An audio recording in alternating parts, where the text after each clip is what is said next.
La clase anterior hablamos sobre la democracia, la oligarquía y economía liberal. Pues, el día de hoy hablaremos sobre las dictaduras militares entre los años 1968 a 1980.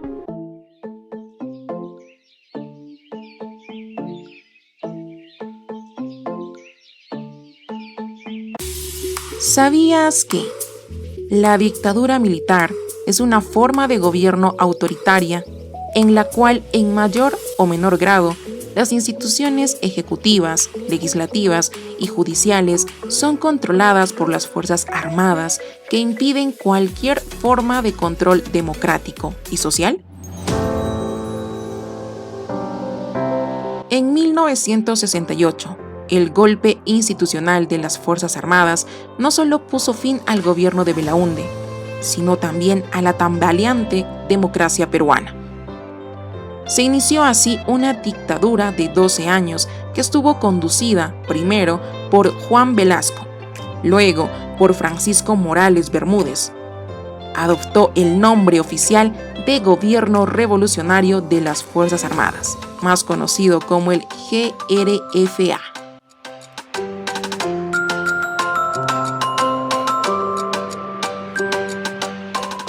Hablemos entonces sobre la propuesta ideológica de los militares. A diferencia de los anteriores regímenes militares, el GRFA, o el Gobierno Revolucionario de las Fuerzas Armadas, puso en práctica un programa político de tipo reformista autoritario que desafiaba el poder de la oligarquía. Este cambio ideológico de las Fuerzas Armadas tuvo sus orígenes en la renovada información intelectual de la oficialidad en el Centro de Altos Estudios Militares, más conocido como CAEM. En esta institución fundada por Odría, muchos de los docentes eran intelectuales de izquierda que estimularon en la oficialidad una actitud crítica hacia la oligarquía, una inquietud por la justicia social y un fuerte sentido nacionalista. Las ideas del CAEM estaban relacionadas con la doctrina de la seguridad nacional. Los militares llegaron a la conclusión de que no podía haber seguridad nacional sin integración social, y para ello se requería desarrollo. Por ello, los militares consideraban que las guerrillas que surgieron en la década de 1960 constituían un grave peligro para el orden, pero en lugar de enfrentarlas utilizando solo la represión, plantearon la necesidad de aplicar reformas para erradicar la injusticia social. Hablemos entonces sobre el gobierno revolucionario de Juan Velasco. La primera fase del gobierno militar estuvo bajo el mando del general Juan Velasco Alvarado. En esta etapa, el Estado aplicó un programa de reformas, denominado el Plan Inca, que buscaba modernizar y democratizar socialmente al país a través de la vía autoritaria. Para ello, se plantearon los siguientes objetivos básicos. El primero, transformar la estructura del Estado. El segundo, mejorar el nivel de vida de la población, en especial de los sectores marginados. Tercero, restablecer el principio de autoridad y el respeto por la ley. Y finalmente, formar un gobierno autónomo y nacionalista. Estas medidas siempre fueron concebidas sin ninguna estructura democrática en la toma de decisiones políticas. Para varios analistas, la impopularidad y el fracaso de muchas de las reformas del régimen se debió en gran parte a su autoritarismo. La nacionalización de Talara. Un hecho emblemático de la orientación nacionalista del régimen fue la expropiación de los yacimientos petrolíferos de Talara, hasta entonces en poder de la compañía norteamericana International Petroleum Company, más conocida como IPC. Desde su instalación en el Perú, a inicios del siglo XX, esta empresa gozó de enormes privilegios. Esta situación produjo enfrentamientos con distintos gobiernos que buscaban renegociar el contrato de explotación. La IPC simbolizaba además la hegemonía norteamericana sobre el Perú, lo que era una afrenta para los sectores nacionalistas. Así, en octubre de 1968 se decretó la expropiación y nacionalización de las instalaciones de la IPC en Talara. El gobierno peruano se negó a compensar económicamente a la IPC, pero el gobierno de Estados Unidos presionó para que se le pagara una indemnización que se hizo efectiva en 1973. La política económica. El gobierno militar decidió impulsar la industrialización a través de la aplicación del modelo de industrialización por sustitución de importaciones, conocido como ISI. Por ello, se concentró en las actividades productivas que consideraba estrategias y buscó controlar el flujo de exportaciones. Así, los excedentes y las divisas que se obtuvieron permitirán realizar inversiones públicas y abastecer al sector industrial. En este modelo, el Estado tenía un papel muy importante. Por ello, se crearon numerosas empresas estatales como Petroperú, Entelperú o Electroperú. Estas controlaban algunas actividades consideradas estrategias por el GRFA. Este modelo suponía, sin embargo, un enorme gasto público y un alto consumo de divisas, situación que se trató de solucionar a través de préstamos, los que condujeron al endeudamiento público. Hablemos entonces sobre primera fase, el golpe de 1968. El consiguiente desprestigio de la clase política y los problemas económicos que por entonces atravesaba el país conformaban una coyuntura propicia para que las Fuerzas Armadas se hicieran del poder. El 3 de octubre de 1968, efectivos militares irrumpieron en el Palacio de Gobierno y enviaron a Belaúnde al exilio. La fase final del gobierno de Belaúnde se vio envuelto en el escándalo producido por el acuerdo con la International Petroleum Company. Belaúnde fue depuesto por el general Juan Velasco Alvarado, quien ordenó la ocupación el 9 de octubre de la refinería de Talara y la anulación del acta suscrita con la IPC. Esa fecha fue bautizada como el Día de la Dignidad Nacional. Los militares revolucionarios que asumieron el poder en 1968 tenían una visión acerca del país y sus problemas.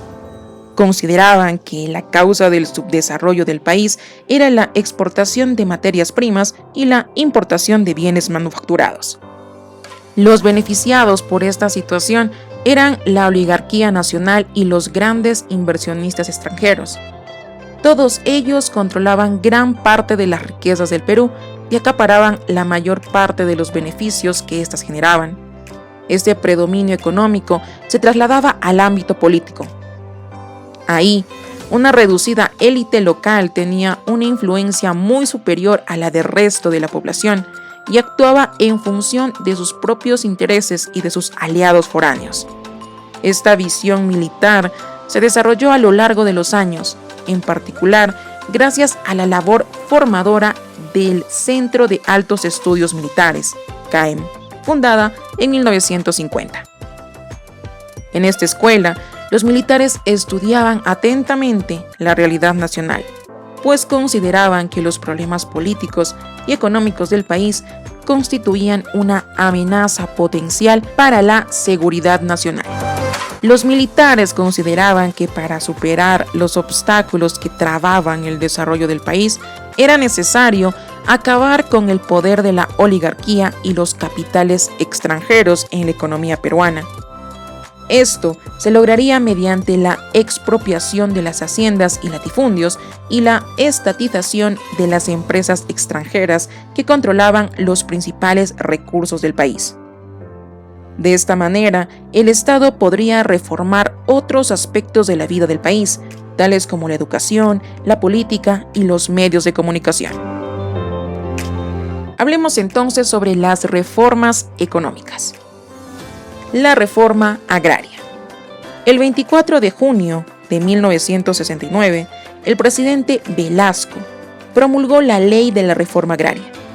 Por ella, se expropiaron las principales haciendas de la costa y los latifundios de la sierra. Como compensación, se determinó que los antiguos propietarios recibirían una indemnización en forma de bonos, es decir, promesas de pago por parte del Estado. De esta manera, se buscó acabar con la base del poder económico, del poder de la oligarquía nacional y los latifundistas serranos. Los beneficiarios de esta reforma fueron trabajadores de las haciendas de la costa, a quienes se agrupó en Compañías Agrarias de Producción, más conocida como CAPS, y los trabajadores de los latifundios de la sierra, agrupados en las Sociedades Agrícolas de Interés Social, más conocida como el SAIS. El primer caso de los beneficiarios eran trabajadores asalariados y colonos, mientras en el segundo, yanaconas y comunidades campesinas. Sin embargo, la reforma agraria no alcanzó los resultados previstos. Todo esto debido a que no se creó un sistema eficiente de administración de las antiguas propiedades agrarias. Hablemos ahora sobre las estatizaciones. Para el régimen militar, los recursos naturales considerados estratégicos debían pasar a manos del Estado, quien se aseguraría que empleasen para beneficio de la nación. Entre estos recursos se encontraban la fauna marina, los yacimientos mineros y petróleos, de donde provenían la mayor parte de las exportaciones peruanas. A ello se sumaba el sector enérgico y el de comunicaciones, dada su importancia para el resto de actividades económicas. Es así que se expropió la Cerro de Pasco Corporation, 1973, adquiriendo el Estado sus minas y creó Centromin Perú. Se expropió la empresa minera de hierro Mancona Mining Company, 1975, y se reemplazó con Hierro Perú. Las empresas pesqueras se fusionaron en Pesca Perú. Por último, en los sectores no vinculados a las exportaciones se crearon empresas como Entel Perú para la telefonía y Electro Perú para la electricidad. Asimismo, se expropiaron el Banco Popular, de propiedad de la familia Prado, el Banco Continental y el Banco Internacional del Perú, de accionistas extranjeros. Hablemos entonces sobre la reforma industrial. La industrialización del país fue uno de los principales objetivos del gobierno militar. Para ello, se establecieron una serie de subsidios y protecciones arancelarias a la industria nacional con el objetivo de que ésta pudiese competir con las importaciones extranjeras. El resultado fue el desarrollo de un sector industrial muy importante, pero sus productos tenían precios muy superiores a los del mercado internacional, con el consiguiente perjuicio para los consumidores. Hablemos entonces sobre la reforma educativa. Los militares revolucionarios consideraban que la educación era una de las herramientas fundamentales en su objetivo de transformar la sociedad peruana. Se emprendió una reforma educativa con el fin de eliminar los rasgos elitistas y discriminatorios que hasta entonces habían caracterizado al sistema educativo peruano. Así, se pretendió que todos los alumnos contasen con las mismas oportunidades. También se buscó reemplazar la educación memorística por una que fomente la creatividad y la crítica. Por último, se crearon las Escuelas Superiores de Educación Profesional, conocidas como ESEPs. Todas estas con el fin de dar a los alumnos la oportunidad de formarse técnicamente en diversas áreas de la industria y el comercio. Hablemos entonces sobre la expropiación de medios de comunicación. Según los militares, la prensa era un elemento de apoyo del régimen oligárquico que ellos intentaban derrumbar.